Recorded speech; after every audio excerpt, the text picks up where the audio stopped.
our lives. As an artist collaboration, we've given shape and depth to some of the most complicated topics of our time, making them easily accessible for those who seek to understand. We've given voice and space to the stories that often go ignored. Please take a moment to consider being a patron, make a donation, or join Rockfin. Thank you.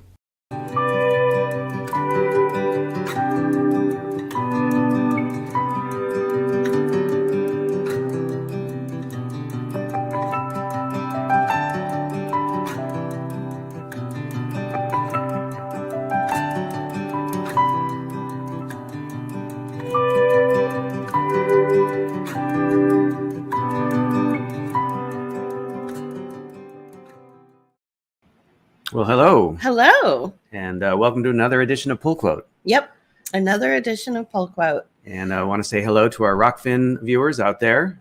Hi, Rockfin. Thanks for joining today. Yeah, and for those of you who like to watch us on Rockfin, remember there's a tip jar at the bottom. So tip the producers of the show. Please do. Thank you.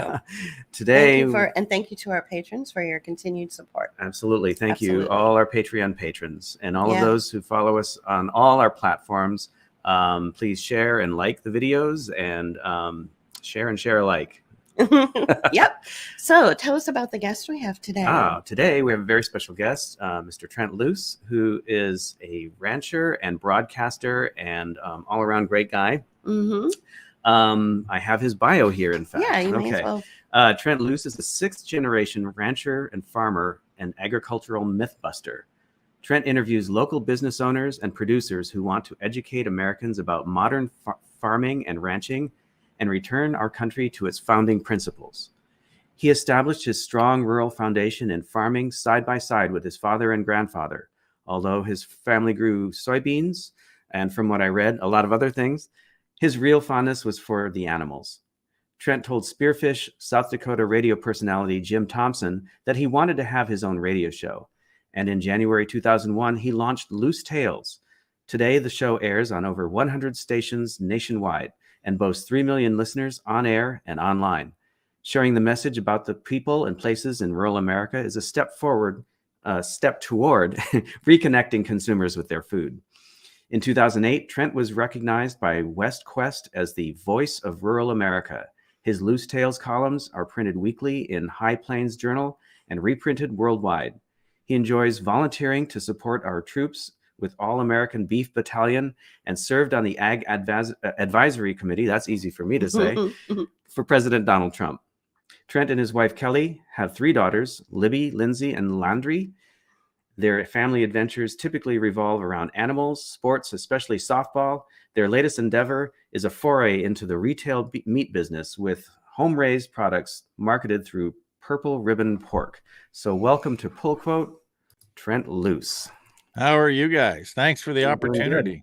Yeah. Well, thank you so much for coming on and talking to us and having this chat. We actually met you once at the Arise USA tour in Pittsburgh. No, in Beaver, Pennsylvania. Beaver. That was a great day in Beaver, PA. Yeah, it was. It really was. It was really sweet. Great weather. Yeah. Great people. And I love that park. That was really nice setting. Yeah, it's a really lovely little area.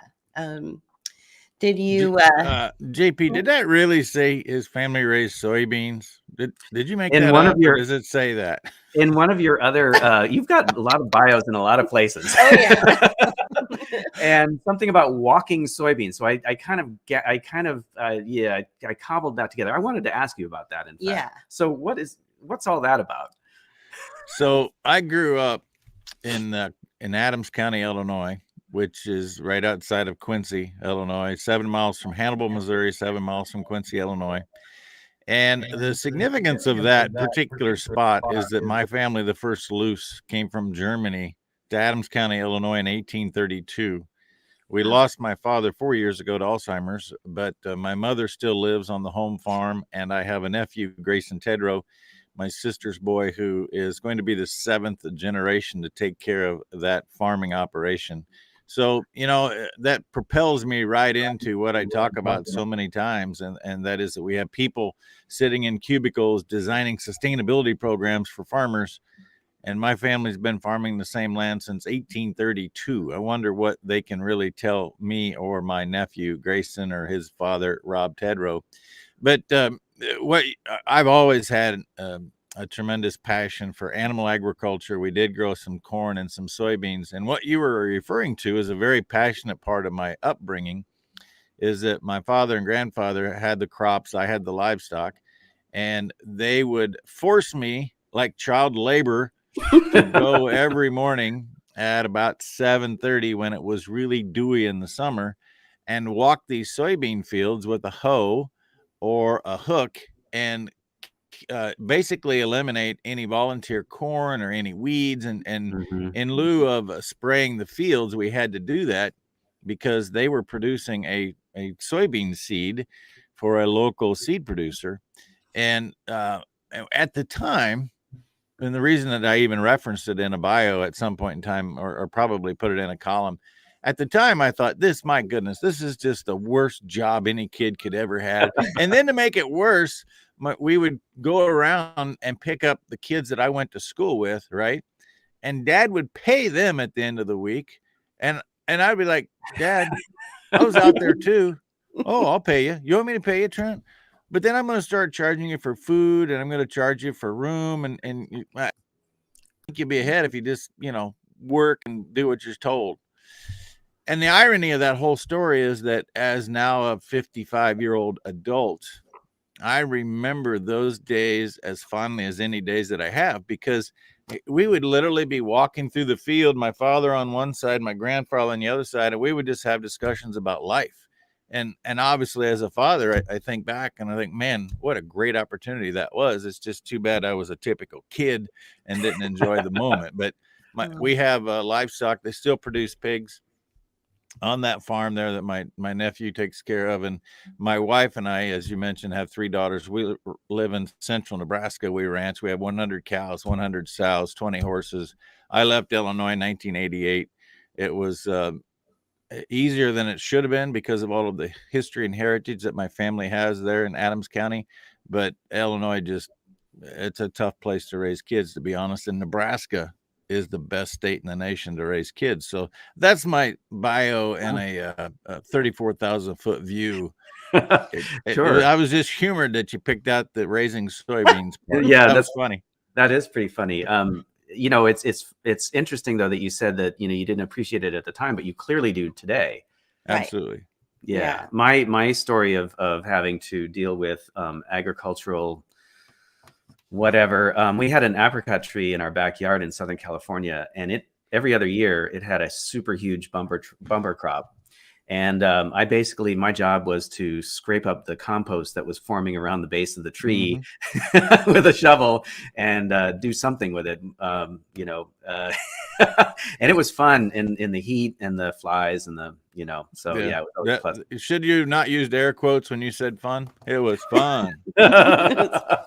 I wish I would have learned about compost more back then. I know a lot more about it now than I did back then. My dad just had me bury it, but yeah.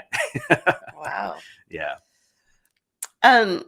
So how did you go from, I'm really curious how you went from, this being this on the, you were big ag, like during the were you big ag, or were you more of a home-based farm, or what kind of farming were you doing? Here, what is big ag? Well, big agriculture. I mean, you weren't really necessarily a corporate, were you? So you were on the advisory committee for President Donald Trump. So is that what you're referring to? Yeah, that's what I'm referring to. Okay. So tell us about that. What was that like? Let's go back to the big ag comment. Okay. Okay. All right. Because it's a great topic and discussion. 97% of all farms in the United States are owned by families. 97%. 97%. Wow. Correct. Yeah. Wow. Okay. Now, there are some of those families that, because when you start adding 2, possibly 3 generations to a farming operation, or you have a set of brothers who then get kids, what they typically do is they will incorporate just to keep everything high and dry and very well organized. We've never done that. But when you really look at the big picture, and the greatest misnomer about agriculture and food production today in the United States is that farms are owned by families. The challenge becomes that the farms rely upon companies to supply them with seed, companies to supply them with fertilizer, companies to supply them with chemicals that are absolutely needed for weed control. And when you start selling your products to the outlets that ultimately get them to the consumers around the world, you have this larger global multinational corporate structure that comes into play. And that it is really at the issue of what we're talking about today, that we need to somehow restructure. And the relevance of this discussion is that people typically go buy their groceries at the lowest cost denominator of possibly acquiring them, which far too often is that supercenter, one of the 4 supercenters on the edge of town that everybody flocks to. Well, when you start concentrating your food purchases to a supercenter and you're buying at a place that sells in large volume with lower costs, they rely on those multinational companies, who then rely on pushing back through to the farmer a more consolidated approach and take decisions away from the farmer. If you as a consumer actually seek and find in the Allegheny Mountains of Pennsylvania the farmers that you want to deal with, because you've got great dairy farmers down at Somerset, you've got farmers of every type all throughout the Allegheny Mountains. If you go and develop a relationship with more of a regional food distribution center, you can actually be, you, the consumer, are the one that drives the greater diversity of farm ownership in this country. So the farms themselves are owned by individual families. The challenge becomes in that we don't have as many choices as we'd like to have when it comes to where we market our products and how we buy the inputs. I'll give you another example that people aren't even thinking about today. You know, about 6 weeks ago, Putin announced, Vladimir Putin announced that Russia was no longer going to be selling urea into the global marketplace. And it's like, well, who cares about that? Over half of the nitrogen needs for the U.S. crop produced each year were coming from Russia. And then 2 weeks ago, we had, or actually just last week, we had a fertilizer plant in North Carolina that actually burned to the ground.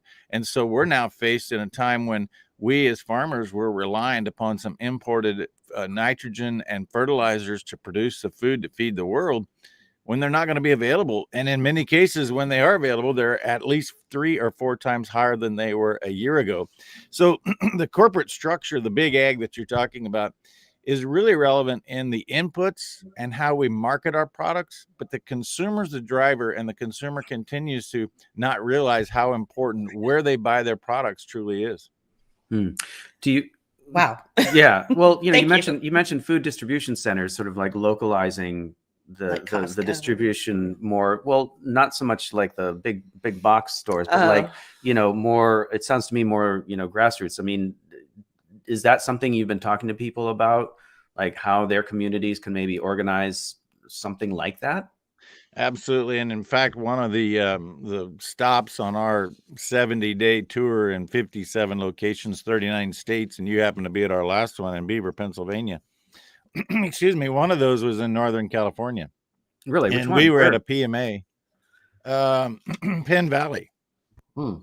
Right. Okay. Penn Valley, which is north and east of Sacramento.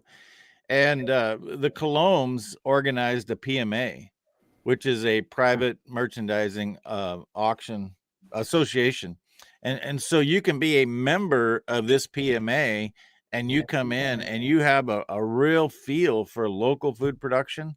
And you know, local food production is not something new, but it's put into a new light when you start talking about really taking on the corporate multinational entities that control our food supply. And right now we're at a point in time when, if you don't know where your food is coming from, I'm telling you right now, 2022 is going to be very uncomfortable for you. That's right. Yeah. That's right. At least we know that. We just got an email from our CSA that it's time to sign up again. So it's got to take action on that. Can you tell people what CSA is for those? I always Community-supported agriculture. There you has been go. very prevalent in the northeastern part of the United States, really kind of ahead of its time. And people thought it was cool because they could go talk about, well, you know, we go out to the farm. CSAs and PMAs have never been more important for accessing food for your family. And so I would strongly encourage anybody to either start one or know where the local CSA or PMA is at. Yeah. I had a great one when I was in San Francisco, that it was a conglomeration of several farms, and it allowed me to choose all kinds of different produce on their website, so that I could, pick and choose what I actually wanted as opposed to what I just got per week. Right. But I liked that it was, bringing together like several farms in one area that all produced different kinds of things that, then allowed them to, market their stuff. And then they even had like honey producers, and they did offer meat as well. And so it was it was a nice program. I've never seen anything else like it anywhere, Yeah. Yeah, that's similar to the PMA that I was talking about in Penn Valley, California, because they had not only just produce. Actually, I have a video clip that's about 7 minutes long from that PMA that you could forward to people and kind of give them a firsthand view. But the other part of it is, and one reason why it was important in California is that Governor Newsom is not necessarily consumer friendly. He's not working in the best interest of his constituents, so to speak. No. And increasing unnecessary regulation and hurdles so that people need to rely on imported food instead of locally grown food. That's what he has done. Right. And so the real impetus behind the PMA in Penn Valley was that we are going to do things as a private membership association that you cannot do with a public grocery store. And some of the mandates that were forced from Sacramento in the assembly and the governor's office then did not need to be enforced in a private membership association as opposed to a public grocery store. Wow. Yeah. Well, we know what kind of mayor and Governor Newsom is. We experienced all the governors leading up to him, right, including Brown, who really pulled a fast one on the California public in water usage. And I remember driving up and down Highway 5 in Kern County and seeing, signs on the side of the road from family farmers that were complaining about water rights and things. And I know that, California, I know we're getting into water now. That's okay. But, it's like, like they say, water's to fight over and whiskey is to drink, right? It's like there's weird water rights that go back to the 18th, or sorry, the 19th century, and I never really quite understood. I mean, except that it's it all comes down to probably who has the most money to bid on that stuff, right? So I've been very involved in the Sacramento River water fight. And just to put it into context, it would be one thing if the appropriations of water were going to the California consumer, which they're not. Right. What has been happening is that the Endangered Species Act established that particular waterway as a critical habitat for the Delta smelt. And so what they were forced to do by federal regulation was provide X amount of water for the Delta smelt to improve or maintain a healthy habitat to get these Delta smelt out to the ocean, basically. So it took this entire waterway. As a result, in 2021, the farmers in the San Joaquin Valley off of that irrigation system got 5% of their allocated water for the growing season in 2021.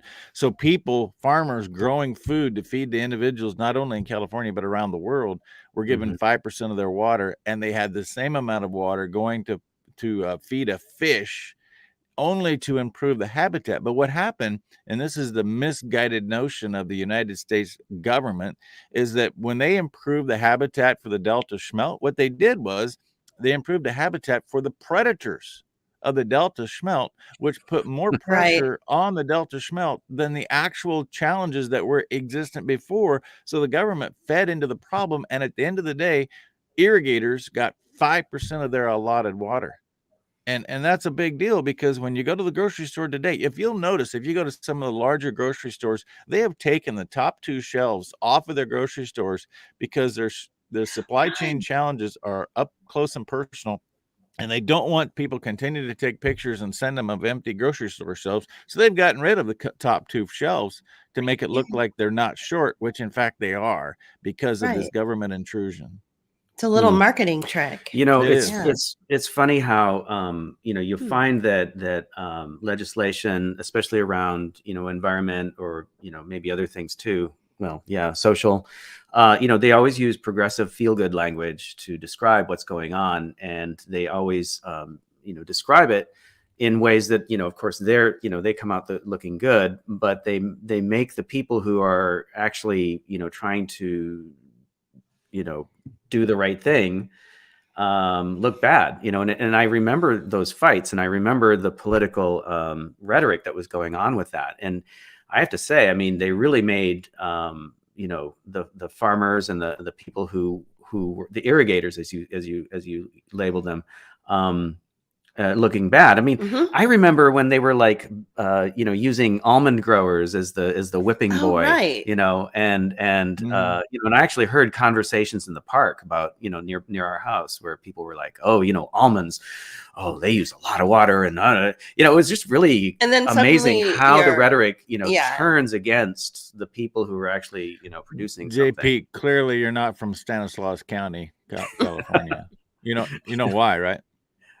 I know where that's. We know where it is. Yeah, but we're not from there.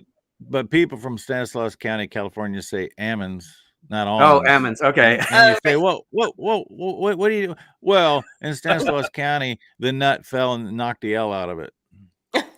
Got it. Okay. Well, you know, I drove through there a few times. Yeah. Well, if you ever stop in Stanislaus County, they're going to tell you, they're going to call them almonds, not almonds. Okay. Just so you know. But if you get down to Bakersfield and Kern County, you're good to go. You can call them almonds or almonds. Almonds. Okay. All right. Good to know. Yeah. San Franciscans have a very unique accent as well. We overpronunciate our words. I was vilified for being, you know, for drinking almond milk during the whole water crisis, which is basically an ongoing trope in California. I'm 50, and there is not one point in my life where there wasn't some sort of water where we were all made to feel guilty for drinking water.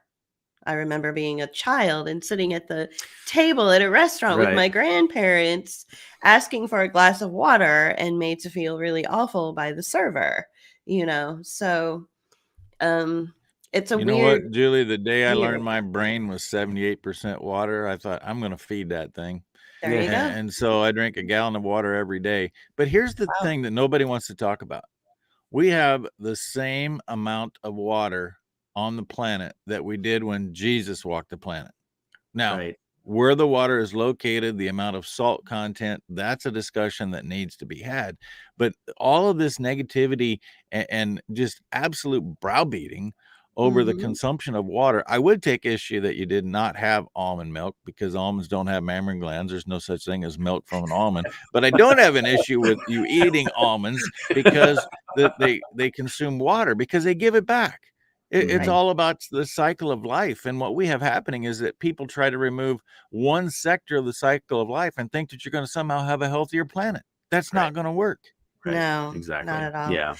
There was another story too, where environmental causes were putting in. Tell me about the trees. The trees. So, you know, they were cutting down large portions of forested areas where, you know, native peoples lived, and so environmental people came back and said, well, we'll replace all the forested areas that we're chopping down with trees. Don't worry about it. But they were not trees. They were trees that were not indigenous to the area. So they actually were causing more problems to the environment. So at the end of the day, the environmentalists actually cause more problems for the environment than what they claim. You know, remember that? That's always the case, Julie, because what you have is the true environmentalists are those of us closest to the land, taking care of the land, getting our hands dirty. Yeah. And what has happened in California just happened to lead the way on so many of these issues, because you have a lot of fruits and nuts in California. By the way, there are a tremendous number of people that really get it in California as well, but they typically are home working, and the fruits and nuts are out yakking because they don't have a job. But what happened was that we started shutting down logging. And we started shutting down logging as a result of some spotted owl that we were trying to protect, no different than the water for the Delta smelt. And people were like, well, read it on a computer, save a book or save a tree. Don't read it on a book. My friend, 6th generation logger from Libby, Montana, Bruce Vincent, he makes a very clear point that if you want to have a healthy forest, you need to use paper. Because just like your lawn, people mow their lawn to keep it healthy, right? So you harvest the trees from the forest, you plant new trees, and that continues the cycle of life. It's in the best interest of the people who are harvesting the timber to have the best trees possible. The trees take the greenhouse gases that we've been taught are toxic, which is a blatant lie, and they convert those into oxygen. It's called, again, the cycle of life. So we've done two things in the West. We've eliminated logging, which, by the way, the first and primary problem by eliminating logging was that was funding all of the school systems in the West. And so when they eliminated the logging, the funding for the public school system completely went down the mountain, and they had no ability to fund these schools anymore. And secondly, they eliminated grazing because they somehow convinced people that grazing and logging were environmental catastrophes. What has happened in California and Nevada since they've taken that approach, and I'll include Oregon and Washington, since they've taken that approach? We have seen massive fires that are unprecedented in the nation's history because we are leaving the fuel out there. Now, one could say, well, people just don't seem to understand that. No, I would go one step farther. This is a blatant attempt to control the land and control the resources, because now they're blaming climate change for these catastrophic fires when in fact it is poor management. The best example that I have, guys, is there was one fire in Elko County, Nevada in 2016 that burned 1 million acres. 1 million acres went up in flames, and they actually did the work. There were 10 times more particulates, pollution that went into the atmosphere from this one fire than the top 10 oil companies, according to the EPA, contribute in a 10-year period of time. Wow. So by not managing the forest, by not managing the grazing lands, you have built up all of this fuel. You want to go back and look at the indigenous people? They would burn the prairies. They would burn this region about once every 3 years, depending on what they felt the need was, because they knew better than we do. Actually, we know better. We're just trying to control people's lives. They were trying to improve the opportunity for better lives. But so now we blame climate change when in fact it is intentional mismanagement that causes these environmental degradations.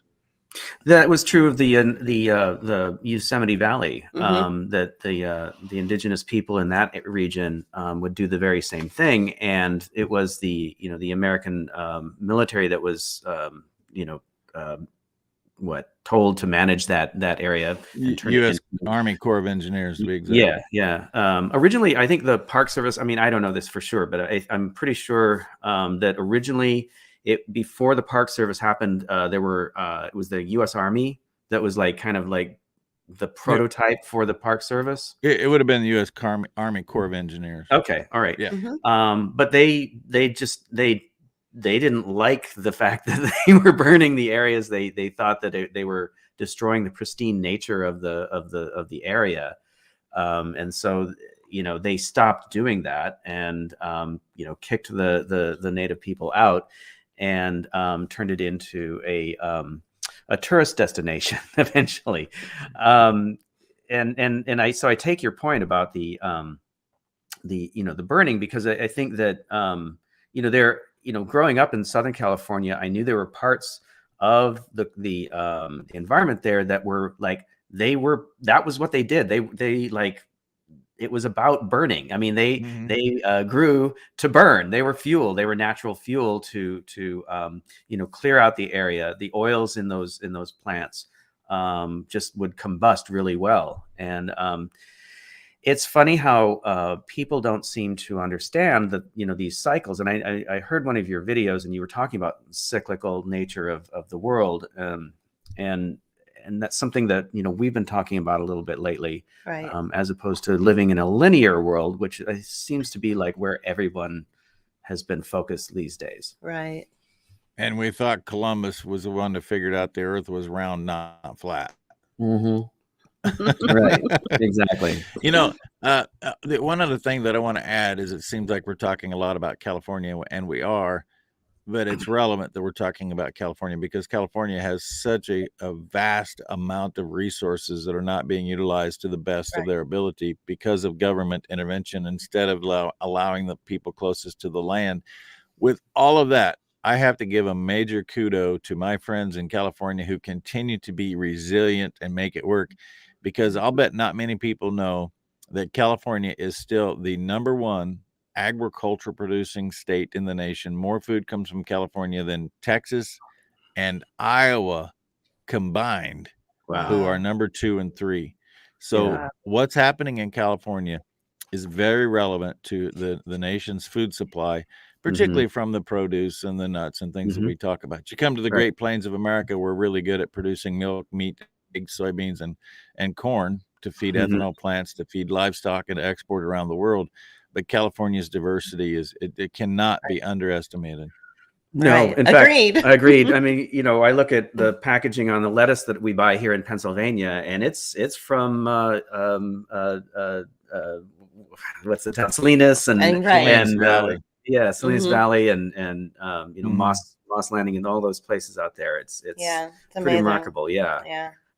We used to drive and visit those areas all the time. Yeah.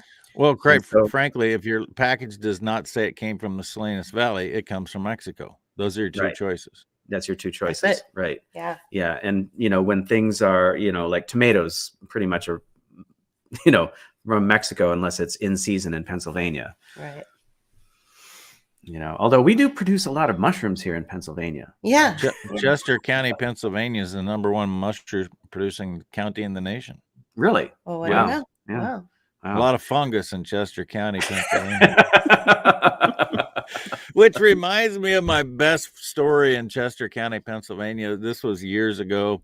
I was speaking, and this elderly gentleman, Leo Teague was his name. At that time, this is probably 15 years ago, and he was in my audience. He came up to me after I got done speaking, and I had to put him on the radio because he's just one of those guys that's been there, done that, right?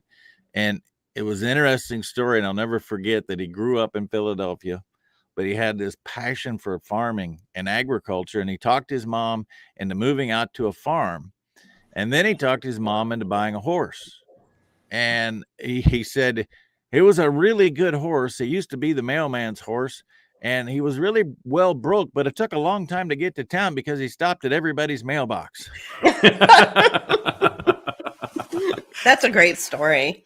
I'll never forget Leo Teague. I've just met so many great people in my travels in the past 22 years. I've been very blessed that I've spoken in 48 states and on 4 continents about the things that we're talking about here today. And so I have friends that I communicate regularly around the world, literally around the world.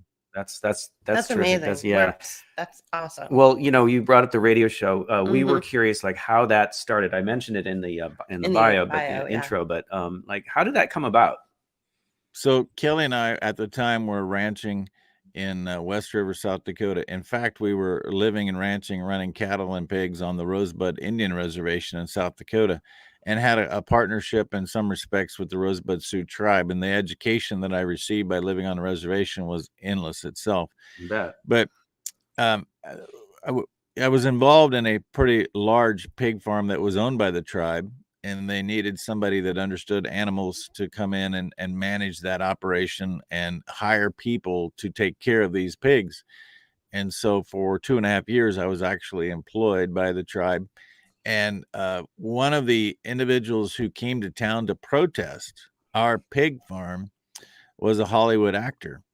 And my wife and I continued for years. We're like most people in farm and ranch country. We said, the kid in the grocery store, they just don't know where the food comes from. But that's all we did, is that we said that they don't understand. So finally, after he came to town, I turned to Kelly and I said, you know what? We can keep talking about what they don't know, but they're going to learn from people who are trying to mislead them, like this guy who just came to town.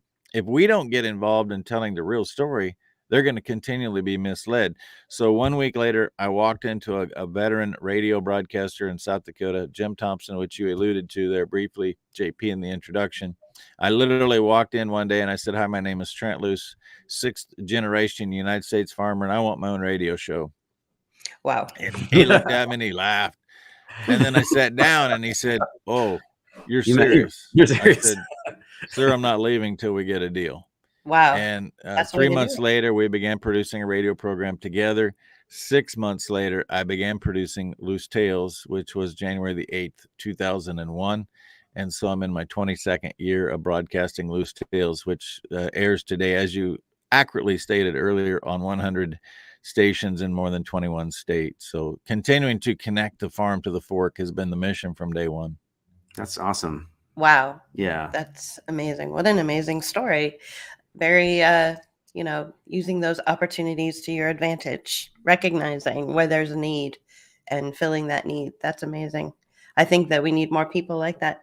I have a question about, I don't know if this will make any sense, but in the current circumstances we're seeing a lot of people leaving their sort of, uptight liberal bucolic communities where everything's just kind of handed to them and moving into more rural areas. And I'm thinking to myself, in one friend I have who has her own gardening business, for instance, in Vermont, it's very oppressive there with certain regulations, COVID-based regulations, and it's difficult for her to live there. And I'm thinking to myself, isn't there a need somewhere in the country where someone with her talent and skill set who really understands the relationship between planting and, the earth and all that, like he does and you do, isn't there a need for somebody like that? And wouldn't there be an opportunity for her to expand and really see the fruits of her knowledge? I feel like, you're talking about this situation where there was misinformation and so you wanted to fill that gap and fill it with correct information. So now we have, a struggling industry, which given that you're in the industry, you might say, no, it's not struggling, but we do have an industry that I think we're struggling big time. Okay, good. So you need the talent. And I'm thinking, here she is running her own little her own little entrepreneurial garden, enterprise, business, yeah, and small she's business. having it's very difficult and very competitive for her because the area that she lives is very wealthy, and so they can pick and choose whoever they want. But I guess I'm saying there's got to be a need somewhere, like where you are in Nebraska. And so how do we get these people together? How do we get these people together? Okay. Like, how do we get these people to do what you did and take the opportunities that are there? Like, what would you what would you say to those people? As a person who's been fortunate to speak in every state in the Northeast, I can tell you that the need for her to continue to do what she's doing is bigger than ever. And I know that the hurdles are there, but the hurdles are everywhere. We really have this mentality that we want to keep the farmers, the ranchers, as just peasants on the land producing food for a low-cost consumer. That basically started with the Bolshevik Revolution and is still taking place today. And we struggle. I mean, you just look at the decline in the number of people that have left farming and food production in the past 50 years. It's mind-boggling. I don't honestly know, though, that it's any different than the small business owner in every single town USA, big and small. It doesn't matter. That's not, because there has just been a blatant attack on small business owners. Yeah. And that's why the very first thing that I went to when we started talking was that the power is in the consumer, right? Where you spend your consuming dollar. Do not go to Walmart. I don't name them, but I'm going to in this case. Do not go to Walmart, pay less for everything that you produce, that you consume, and then get it from China because the labor force is not working here in the US of A, and then expect that you're going to get more money from your community. By doing that consuming habit, you are dictating the future of eliminating small businesses and experts that could be growing your food locally, like you just described in Vermont. Right. Vermont's climate for small businesses it's horrendous. I would not want to deal with that. But Right. as much as I love living in Nebraska, and Nebraska is just a great opportunity to raise kids and a family and produce food, we have our hurdles too. My property tax in the state of Nebraska has gone up 225% in the past 10 years. Wow. And so if you think about that, every 10 years, I am basically paying the government what it cost to buy this place to begin with, because Kelly and I didn't inherit anything. We bought this place, and now every 10 years, we basically have to rebuy it through the property tax that we pay. So what do? I don't take that sitting back and take it lightly. I show up next week. I'll be in the state capitol lobbying for, property tax reform. But I really got in and started understanding how the system works. And, if you'll remember, in Beaver, Pennsylvania, you can't catch me without one of these in my pocket, which is the United States Constitution, unless, of course, I've just given it away and I haven't gotten another one yet. But that Constitution taught us that all of these things are at the local level, and it's up to us to engage at the capital, or not the capital, but the town hall in Beaver County, Pennsylvania. Whatever county, if you're in Burlington, Vermont, it's up to you to engage at that local level and drive it from the local. Because what's happened is the county courthouse has seceded all of these rights to the state, and then the state. I've testified in Montpelier, Vermont, in the state capitol. I've done that in my travels, and I know the challenges that exist in Vermont with another state that's got tremendous resources, but it's the people promoting hurdles that prevent people from producing their own food. But you have to engage in the process at the local level, and then be a part of what we chose to do, is be a part of the public side of it, the media side of it. Where now today we do Loos Tales, Rural Route, Dakota Trails and Tales, Across the Pond, and Trent on the Loose, 4 radio programs and a TV program on a daily basis, just trying to bring awareness to all of these issues. And nothing else here. There's nothing more important that I'm doing than inspiring people like your friend in Vermont to say, I am the person that's going to make that difference. I'm going to go find a way to be at my county courthouse, to go talk to the individuals at Montpelier. And most importantly, I'm going to talk to the consumer and let them know you should be doing business with somebody like me, not going to that super center on the edge of town. Right. Yeah. For sure. Yeah. And that's a strong message, I think, that a lot of people are probably missing, but I'm glad that you're out there doing that. And did you have a follow-up question to that? No, I think that, something that he did, and I fully supported, is, when the national emergency was first declared, at the time, he was driving a school bus. And so all of the schools were closed. And so what he did is he said, well, now that I have a little free time, I'm going to turn our parking pad in the back of our house into a garden. The back 40 inches. Awesome. So he went out to the back. Yeah, we would joke. I would say, you're heading out to the back 40 now, and he would go out to the back 40 feet or the back 40 inches. It's more like 20 feet. And yeah. we had, and we had neighbors who were just shocked that we grew huge squash, tomatoes, lots of herbs, lettuces, cucumbers, lots of basil, basil. And we just ate for, most of the spring and summer. We eat out of that garden because, we don't eat meat. So we were set right in our backyard. And I think it really, so by example, we were able to, get people around here who do go to the Walmart supercenters and buy all their food in packages. That's what they do here.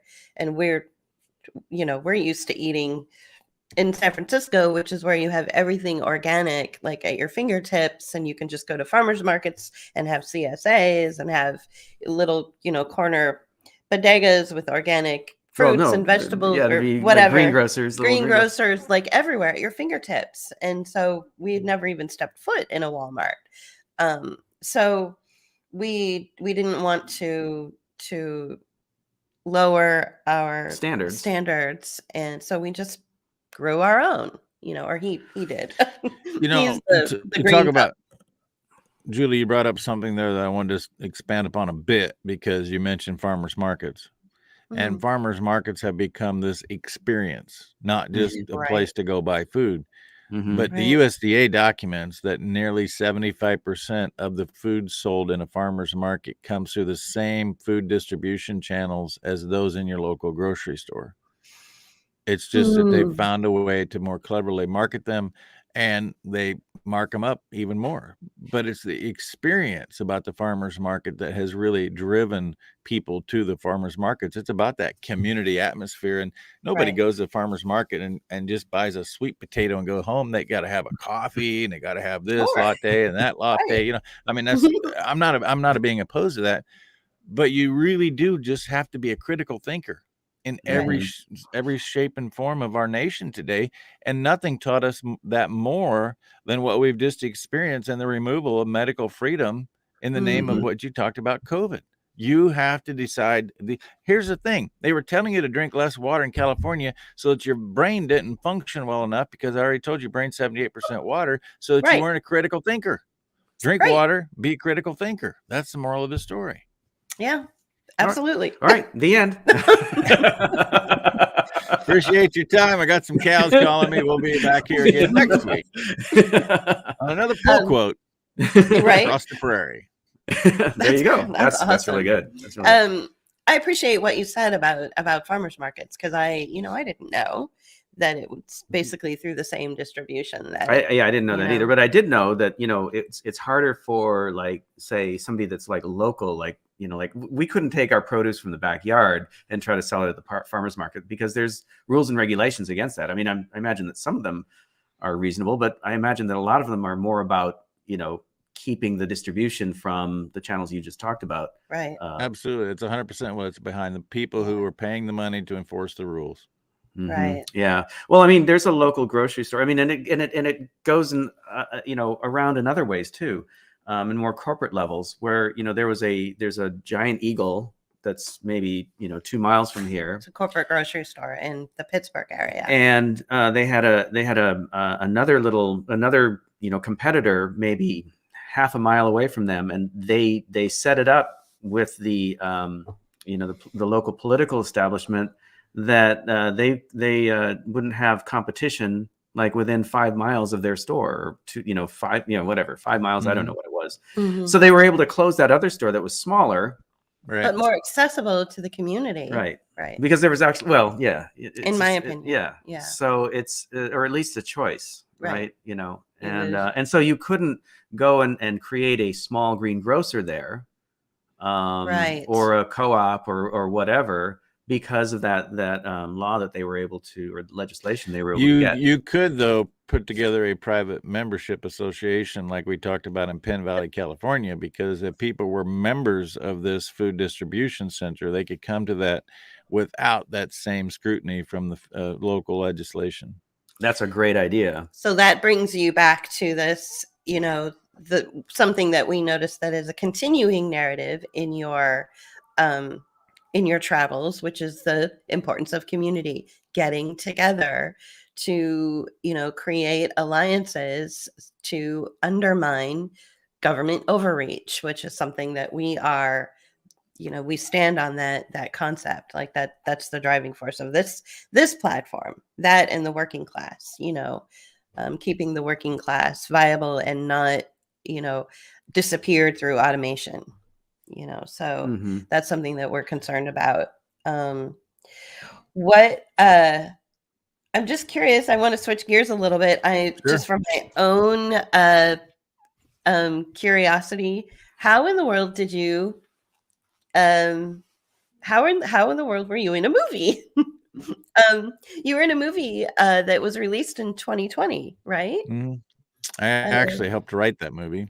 Awesome. Yeah, please tell us that. I didn't get the part that I should have had in that movie. I was happy with my part, but I needed to be the sheriff of Paxton County. The movie, you can watch it on Netflix.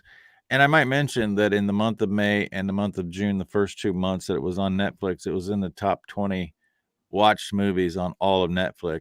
Wow. The reason that I got in it is because it happened to a friend of mine in North Dakota, where he had an allegation of animal abuse. There's an issue with what is called the open fields doctrine, which means that if somebody's driving by your place and they assume they see something that looks to be like animal neglect or abuse, they can report it. And if you don't have a sheriff that has his or her act together, it can turn into a terrible situation. That's exactly what happened to Gary Dossinger in Stark County, North Dakota. I was in on the ground floor of assisting and trying to bring awareness to what was happening to Gary at that time. And this all took place in 2015, by the way. The movie came out in 2020. Wow. And then we turned it into a movie. But I was so involved in this particular case that when they seated a jury, they not actually have a trial, but they did have a jury selection process. One of the questions in the jury selection process was, do you listen to Trent Loos and Loos Tales on the radio? I say that just to let you know how much time I devoted to this lack of justice, which would being brought upon this family in North Dakota. And then Forrest Lucas of Lucas Oil owned Forrest Films, and he wanted to make this into a movie right away. So when I say I assisted in writing it, we had a tremendous writer. David Michael O'Neill wrote this, and he did a phenomenal job bringing all of the essence to it. And I would review the script and say, no, you should tweak this like this, so that it was more based in reality of horse ownership and just, people that have not owned animals don't always know how to portray those animals. And I wanted this movie to be as authentic as possible. I want to also say, Julie, that this is not a true story. The stand at Paxton County is inspired by true events. Right. Right. That's what my friends in Hollywood taught me to say. Because, about 20% of it is purely Hollywood entertainment embellishment. Sure. Yeah. Well, 80% though, 80% of this movie, if you watch it, is based on actual events that did happen. I wanted to be the sheriff because I know what the sheriff was really like. I knew how he operated. I knew what a poor sheriff he was, particularly when it comes back to upholding this document, the supreme law of the land, the United States Constitution. And Forrest Lucas was, that makes sense to me, Trent. And then the producer, who's a brilliant producer, Ali Afshar in Hollywood, he said, Trent, you've never acted. This is a key role in this movie. You've never acted. I said, well, Ali, I'm speaking to people all the time. I'm acting at some level all the time. Trent, you've never acted. Well, then Forrest got in there and he said, yeah, Trent can do this. So I had it all held down, right? And then the director, Brett Hedlund, was personal friends with Chris McFarlane. Chris McDonald. And he was like, Trent, Chris is still doing Shooter McGavin skits, and that movie was 1982. People know Christopher McDonald. He's got 87 feature films under his belt. He'll be the sheriff. And I'm like, whatever. Okay, all right. Sheriff, I don't care. Tomato. But I want to tell you what, the production on this was absolutely fantastic. Gary and Missy Dossinger, the father-daughter that were involved in this, actually make little appearances in the movie. And the best part of this story, a little secret, you guys won't tell anybody, I know, but you're going to be really interested in this. We'll keep it under even though the movie takes place in Paxton County, North Dakota, we may or may not have filmed it in Sonoma County, near Petaluma. Just saying. just so you know. I had one person that said, Trent, I watched the movie. It was really well done. There's no palm trees in Stark County, North Dakota. You know that, right? Yeah, I know that. But you know what? Here's the thing. I spent so much time, like so many people, complaining, whining about, and it was the whole impetus behind me getting involved in media, because somebody from Hollywood came and talked about something he knew nothing about and was influencing people. And so I was just naturally always had this negative angst against Hollywood. And I learned in this movie that there is a tremendous opportunity to educate people about what's going on, and you can do it in a way of entertaining them, but providing a level of education. And the most important thing that I accomplished in this movie is that I have friends in Hollywood in the movie production business that I now communicate with on a weekly basis that they'll tell me, I had no idea things like this were happening. And what happened in that movie happens every single day somewhere in this country, where somebody makes a false allegation saying that somebody's abusing an animal just so that they can. In fact, one of the most, it was a huge case that I got involved with, and I was at the sentencing in New Hampshire when a lady named Tina Fey, not the Tina Fey of fame, of television fame, Tina Fey from New Hampshire, she was convicted. She was convicted of owning too many dogs. There was no other basis other than she had 82 Great Danes in her house. Now, everybody's like, oh my goodness, who would have 82 Great Danes? She had a house that was the size of a football field, 3 stories big, and the entire basement of this home was the best kept dog kennel you have ever seen. It was incredible. But because this lady had 82 dogs in her house, is how the media portrayed it, everybody in that little town in New Hampshire had her convicted before the trial even took place. Wow, and that's New Hampshire. Wow. And that's New Hampshire. Right. Wow. Yeah. Wow. Hey, do you want to roll the trailer? The trailer for the movie? What do you think, Trent? Oh, yeah, you got the trailer keyed up there. Let's do it. And you'll see that sheriff that didn't do his job right. Right. Okay, let's roll it.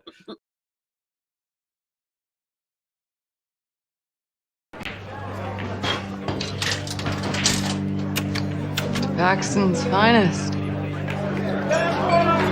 It's kind of sad drinking alone. Oh, I'm not sad. Just alone. When I die, let the wolves enjoy my bones. Listen, your dad is fine, When I die, but he collapsed yesterday. let me go. I mean, isn't there a private nurse that can take care of him or something? When I die, you can push me out to sea. You went away and grew up on me. Yeah, I guess I did. I die, set me free.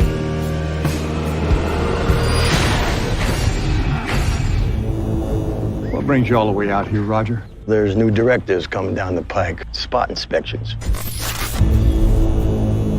It's called a Title 23. Lack of care for livestock, pasture too short. I mean, they're making it sound like accused criminals. Everybody's spooked. All the ranchers are hiding from the sheriff and his posse. I think we need some help. It's this new statute. They couldn't get it through the voters, shoved it right through the legislature. Class A to Class C misdemeanor, animal endangerment. It's going to mean the forfeiture of your animals, Dale. Morning, boys. I wanted to talk to you about the article you wrote on Hope Rafferty. The rancher? The dead man in his barn and the seizure of his horses? Why would they want to take ranchers' horses? They'll tell you it's because they're taking care of the animals, but those horses are worth cash. You come in here with all the Title 23s you can write and set out to destroy your way of life. It's happening. All right, let's round them up. You're not taking our horses. I'm going to arrest you right now for obstruction. You're scared of something. You saw something and your article doesn't account for it. You were in the barn. Sheriff, you better do something, because if you don't, we are all going down. Why don't you go over there and see what you can find out? Even though I ran from this place with everything I had, I'd do anything to save it.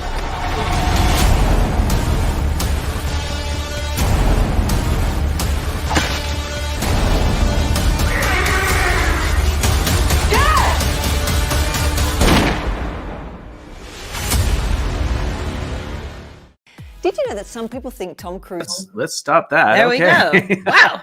Woo, exciting. I can't wait Yeah. to watch it. Yeah. Oh, so you have not watched it? Oh my God! Well, we were busy researching you Last night. In fact, we were watching some of your Trent on the Loos shows last night. that actually caught our attention, because some of the stuff you were saying was like I said before, it's literally like as if we were speaking the same language about bringing communities together.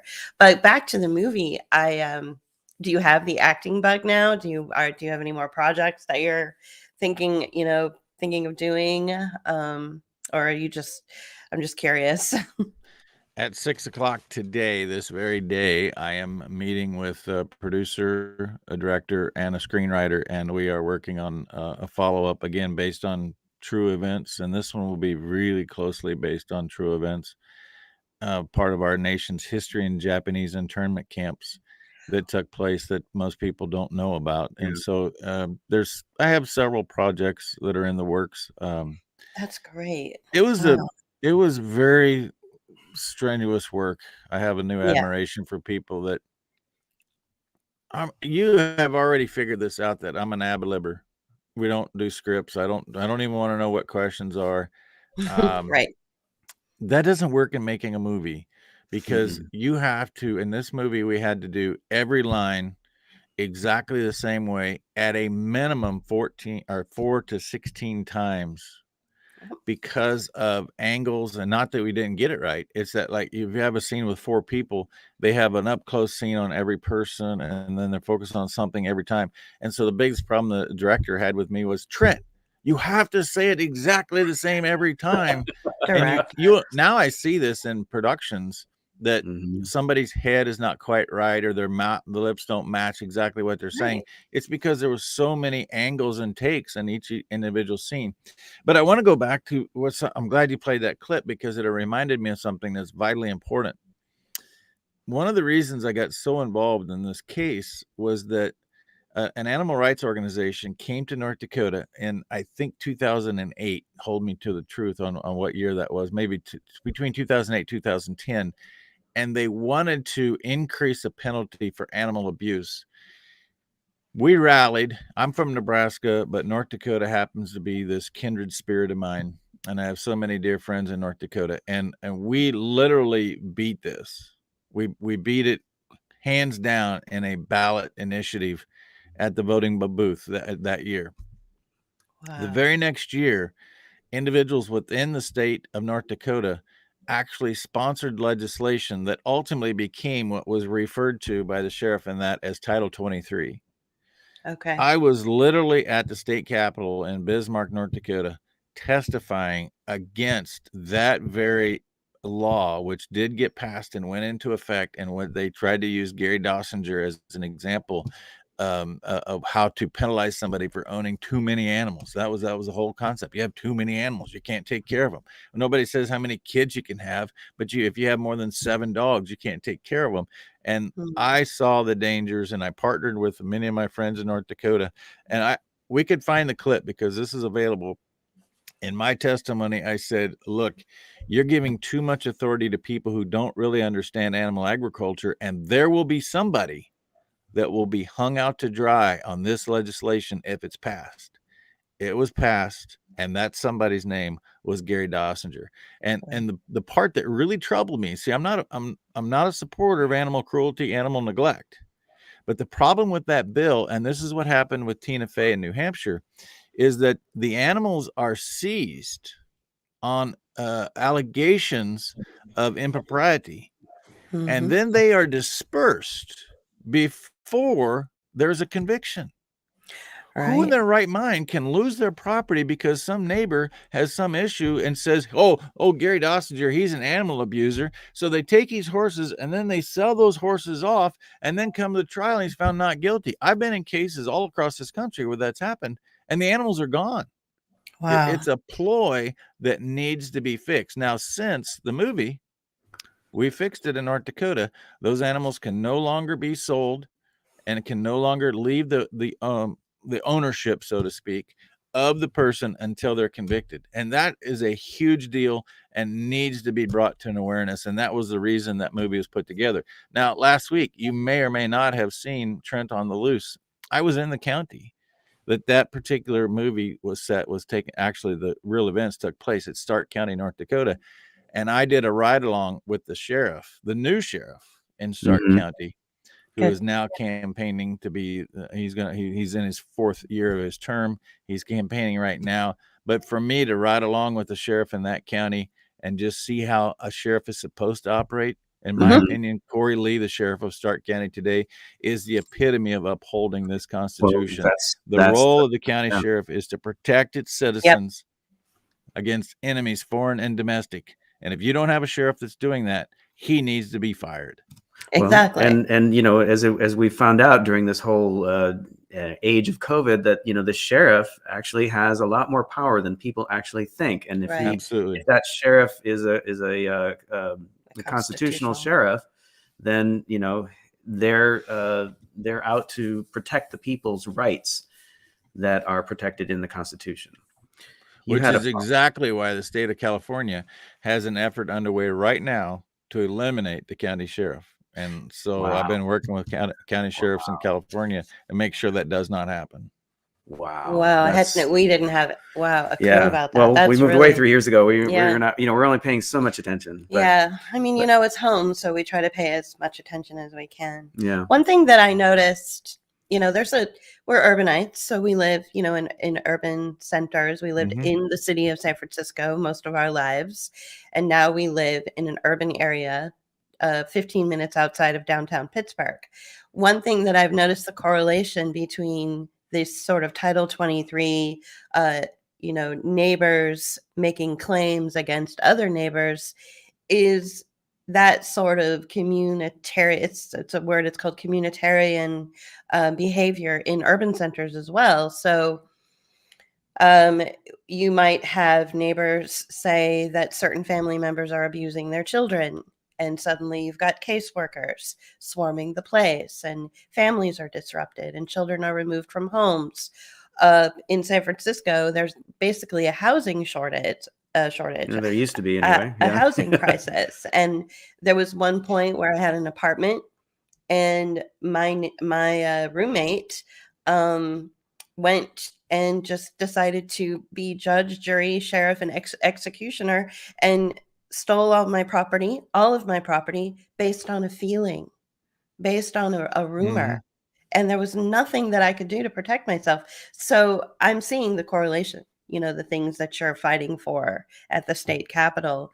But I think that in urban centers, when this kind of thing happens, people just accept it as something normal, and it's not. It's very insidious and dangerous. So first thing, Title 23, which is not the actual name of the bill, but that's what we'll call it because that's what we called it in the movie in North Dakota. It put tougher penalties for animal abuse than exist on the books for child abuse. Wow. That's wrong. Wow. Secondly, totally. one of my favorite counties in this nation, which I'd never want to live in, but I love going to visit, Lancaster County, Pennsylvania. Yep. Yeah, us too. We go there a lot. and so Lancaster County is very significant because it has a population of 800,000, nearly, 8/10 people live in Lancaster County, Pennsylvania. And if you go there, make sure you both don't say it like a Californian or a Nebraskan. Say it like you're from Lancaster. It's just one syllable. And secondly, it is in the top 5 counties in the nation for dairy production, chicken broiler production, for egg production, and for pork production. And why I like it so much is because they had this tremendous interface between what we could call rapid urbanization and actual food production.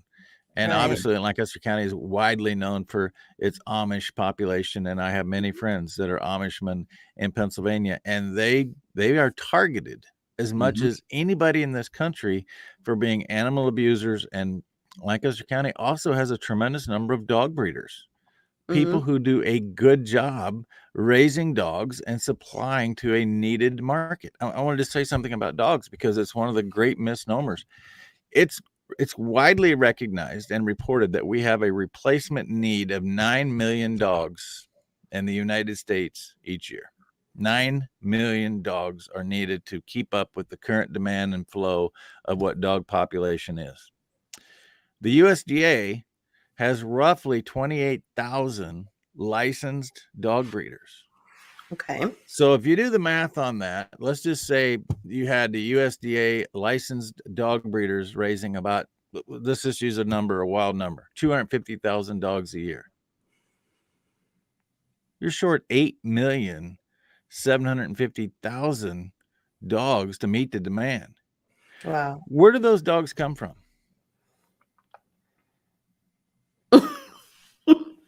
You Tell you us. have the numbers. We don't. That's the first we're hearing of this. There's no way I could have answered that question either. All right. So let me restate this a little bit to see if I can lead you to where they come from. Okay. This is not a I have an pro-Trump idea, but go on. statement. This is not a Yeah. pro-Trump statement, but it's just an analogy to show you what happened. During the 4 years of Donald Trump as president, we would all agree that he was very hardcore on stopping illegal immigration, correct? Correct. Yeah. Did you hear reports of local dog shelters who were short of dogs during the 4 years of Trump as the president? There was a massive shortage of dogs in shelters. Okay. So why is that? Because these dogs come across with the illegal activity mostly tied to the drug trade. In fact, there's a massive amount of drugs, illegal drugs, that come into the United States on the inside of these dogs. And then they turn them loose, they do things, and they blame the backyard indiscriminate breeders. And so we got all these puppies in the local shelter, the local humane society. We need your money to help us.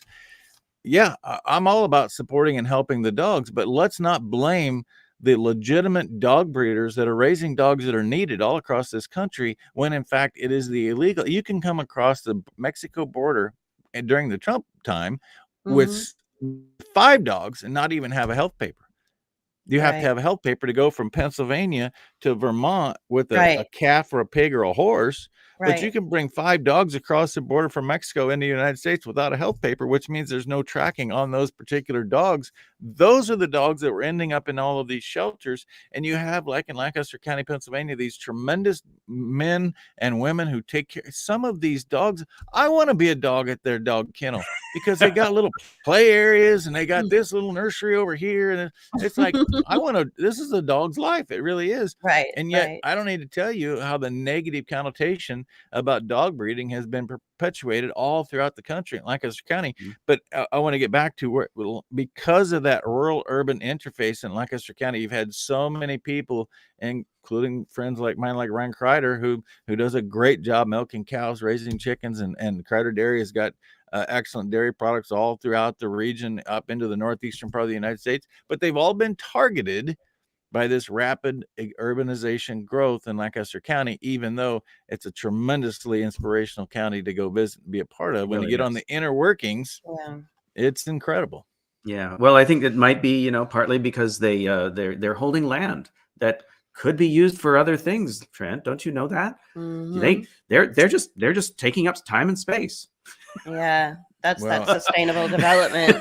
Right. I'm glad you got to that because that is actually what's going on. And they call it now 30 by 30, which is nothing other than an executive order to take land away from people who have it. And that is the most concerning thing going forward is it's an attack on land ownership by individuals. Wow. Yeah. Oh, well, and we're seeing it even in urban settings, Right. like the attack on the Hasid community, Hasidic community in New York and Brooklyn during the whole COVID thing. There's been attacks on other communities like that, where it's like feels like a land grab in many ways. It really does. Yeah. Amplified. I mean, there's always some kind of land grab or housing grab going on. Well, trying to Austin Fitz was talking about the fires in Seattle and Minneapolis, and she was looking at the maps, and she says this doesn't look like like what you normally see in like rioting. It's real estate acquisition. This looks like real estate acquisition. Yeah, that's what it looks like. And it's pretty remarkable, and we saw that going on in Paradise, California, where people who were living there got burned out and they could not afford to rebuild or stay in that community. They had to move on. Right. So developers could come in cheaply and rebuild it. Yeah, really.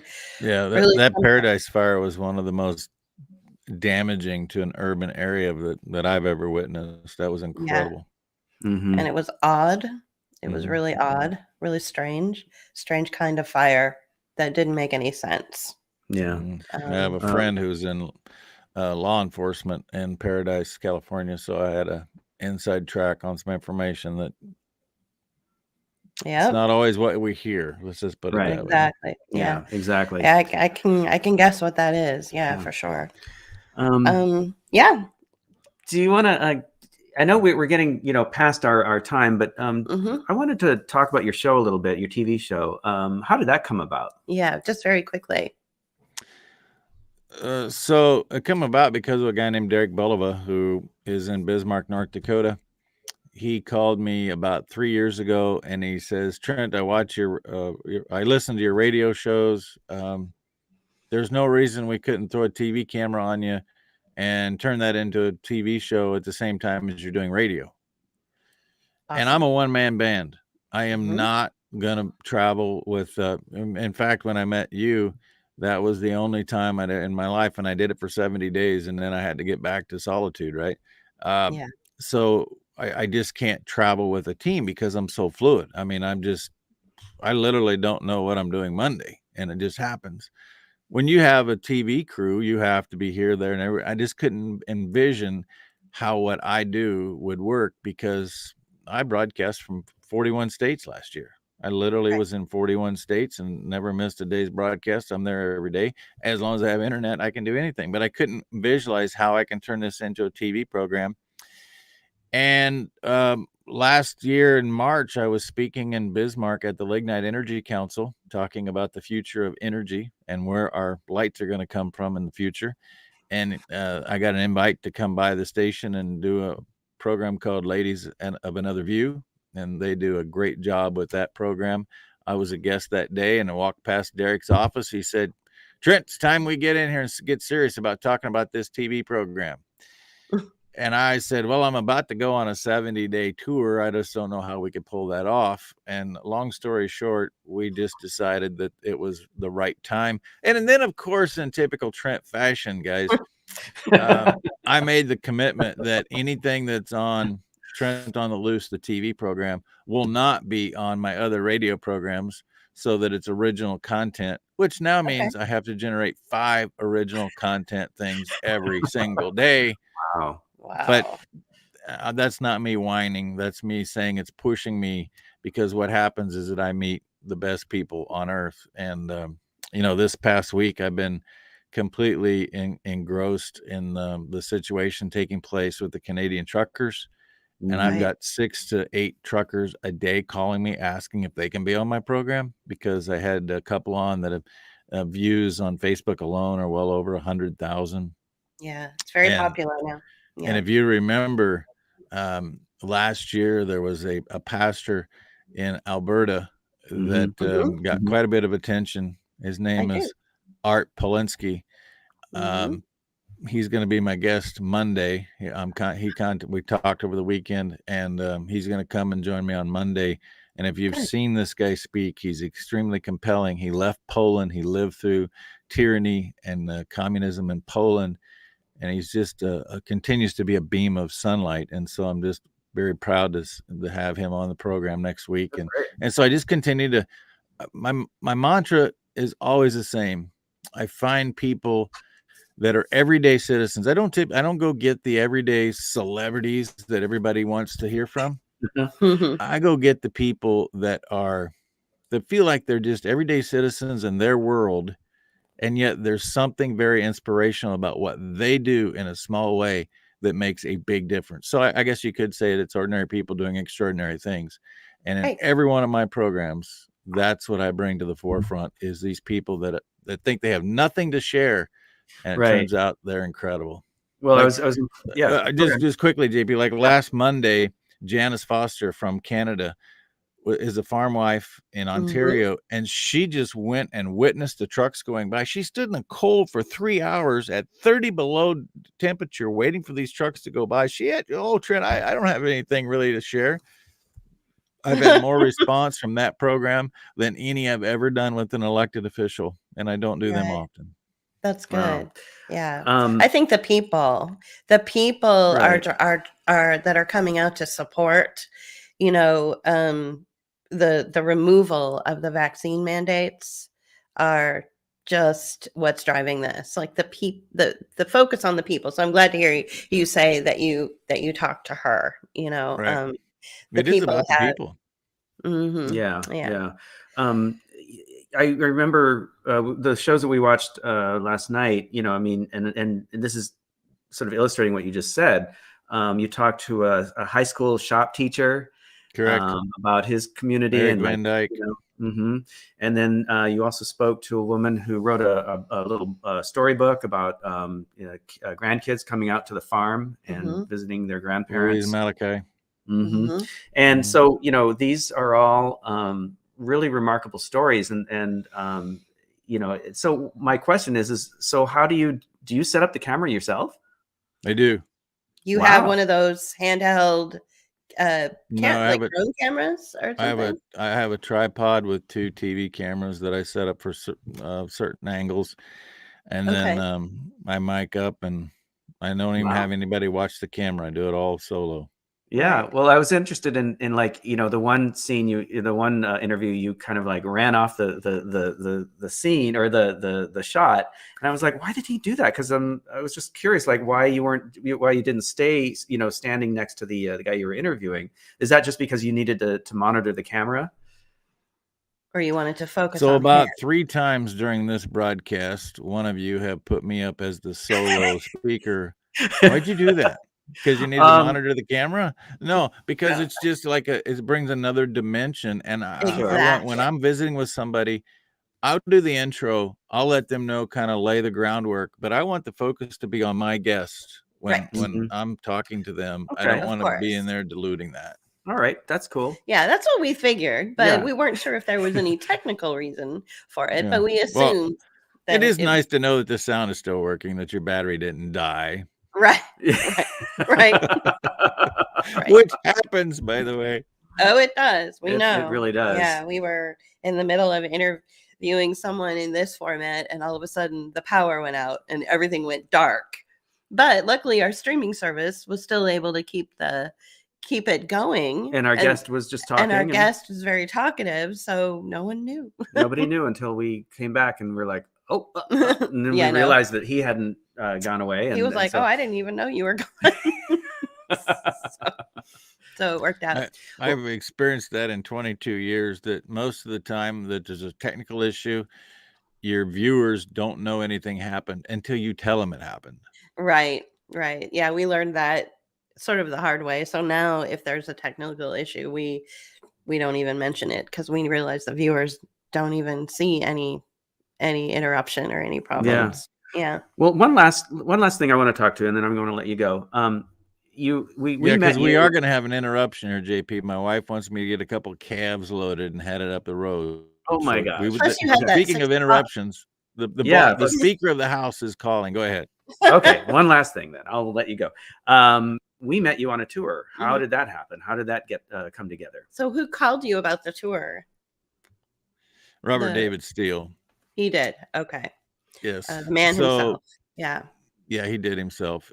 In fact, I found Robert David Steele in a dissertation on an interview that I watched, and I thought, there's a guy that I need to talk to. I think he's got some answers that people are asking and needs to hear about.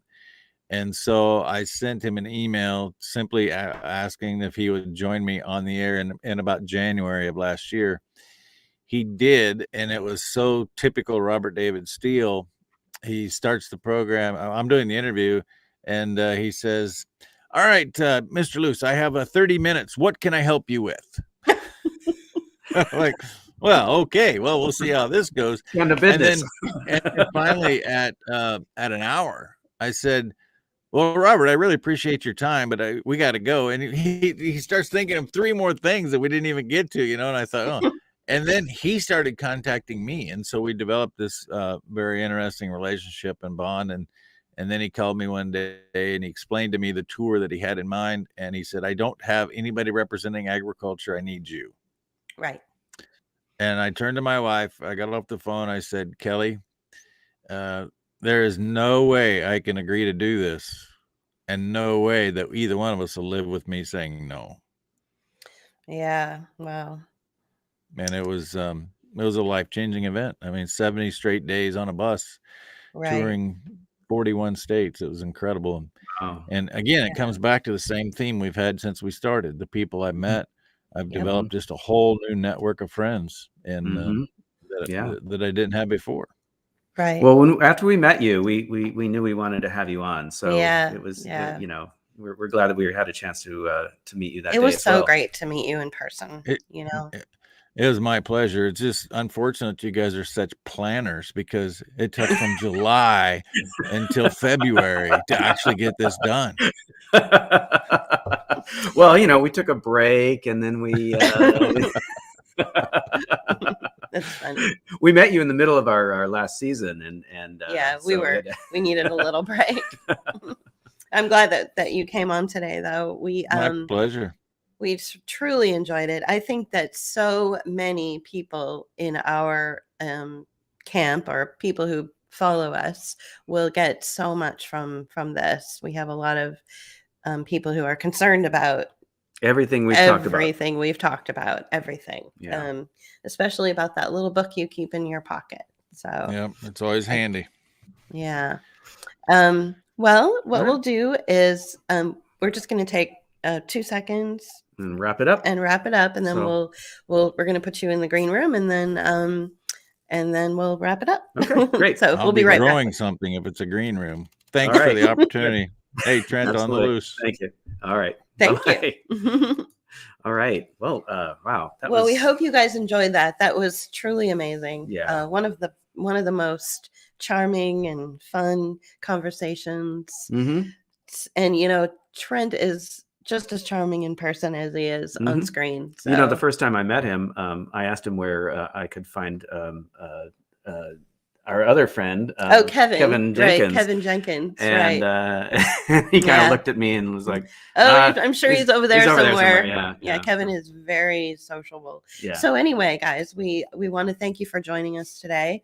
Please consider becoming a patron so that you can support our work. Make a donation on Rockfin. This will be this is running free on Rockfin for all of our viewers on Rockfin. And thank you so much for sharing our work and being there. Yeah. And remember, you can leave a tip if you're at Rockfin. Right. So tell your friends. We'll also post this on Activate Humanity. You can see this on Facebook and Twitter and the YouTube. Right. So, I guess that's it. That's it. Thanks, guys. All right. Thanks. Bye. We'll see you next time. Pullquote is made possible by our patrons and supporters. You can help us continue to do the work that we do by becoming a patron at patreon.com/Book of Hours. Join Rockfin or leave us a tip at rockfin.com/Book of Hours. Or leave us a one-time donation at paypal.me/Book of Hours. Thank you.